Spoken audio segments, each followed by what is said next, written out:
Hello everyone, and welcome back to Alpengeist Fan 08. Today, I'll be reviewing Steel Vengeance at Cedar Point.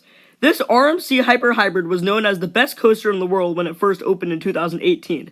Several people still do consider this the best coaster in the world. However, a lot of people say Steel Vengeance has slowed down a considerable amount and is no longer the best coaster, nor even a top 15 coaster in the world. But what do I think? Before you find out, I'd like to give two shoutouts. The shoutouts are to Coaster Hockey Gaming Boy and Cali Coaster Girl. Now, let's dive into the review. The first category I'll be talking about, as always, is the stats category. Steel Vengeance has very good stats. It has 5,740 feet of track, reaches a max speed of 74 miles per hour, and is 205 feet tall. These stats are quite good. It will receive a 3.25 out of 4 for this category. The next category is the drop category. Steel Vengeance has a pretty intimidating 90-degree, 200-foot-tall drop. This vertical drop gets a lot of praise from several enthusiasts. Now, I only got one front row ride, so keep in mind the back will have the most whip to it. For my experience, this drop is definitely overrated. I unfortunately didn't get any airtime over this drop. I prefer the drop on Griffin at Busch Gardens Williamsburg to this drop for actually giving me airtime. Overall, this drop is decent. It will get a 7 out of 10 for this category. Next up, we have the intensity category. Steel Vengeance isn't known for being an intense ride. Most RMCs are known for being relatively forceless. I think this applies here. Steel Vengeance isn't a very intense ride. It's a fun ride, but it doesn't get much force.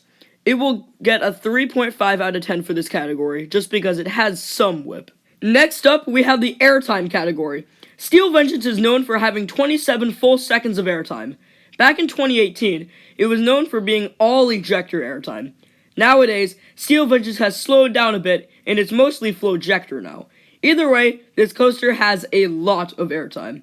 As you saw in my top 15 airtime moments video, 3 moments on this coaster made that list. Those were the finale, the Outer Bank turn, and the lead up into the mid-course brake run. The lead up into the mid-course brake run is insane, and it's the only moment of sharp ejector during the ride. However, the airtime on this coaster, while it is overrated, it is still great. This coaster will receive a 9.25 out of 10 for this category. Next up, we have the fun factor category. Steel Vengeance is quite fun, especially the sustained flowjector airtime moments like the top hat and the Outer Bank turn. It will get an 8.25 out of 9 for this category. Next up, we have the theming category. Steel Vengeance doesn't really have that much theming, but it does have a cool backstory. I won't go into it that much, but it involves 3 people teaming up against Maverick, another coaster at Cedar Point, building the biggest, baddest coaster in the park. Anyways, Steel Vengeance will get a 1.5 out of 5 for this category. Next up, we have the restraints category. Steel Vengeance has the normal RMC lap bars with shin guards. These restraints are pretty good. The shin guards can bother you a little bit, but the lap bars are good. They will get a 6 out of 8. Next up, we have the smoothness category. Steel Vengeance is glossy smooth. No rattle or vibration at all. 100% butter smooth. It will easily get a 9 out of 9 for this category. Next up, we have the layout category. Steel Vengeance has a great layout. It consists of non-stop airtime hills.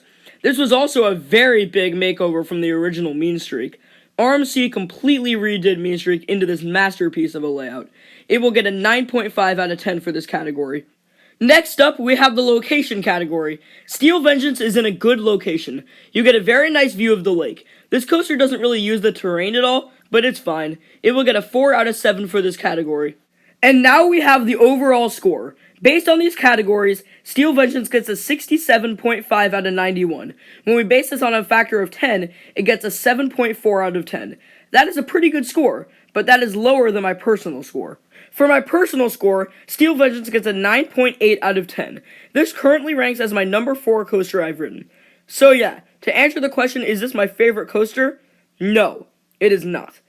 I would not call this a top 15 coaster in the world. However, that does not mean that I dislike this coaster.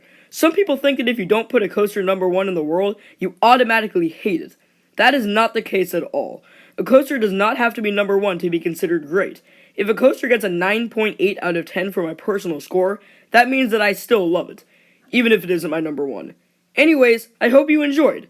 Alpengeist Fan 08, out.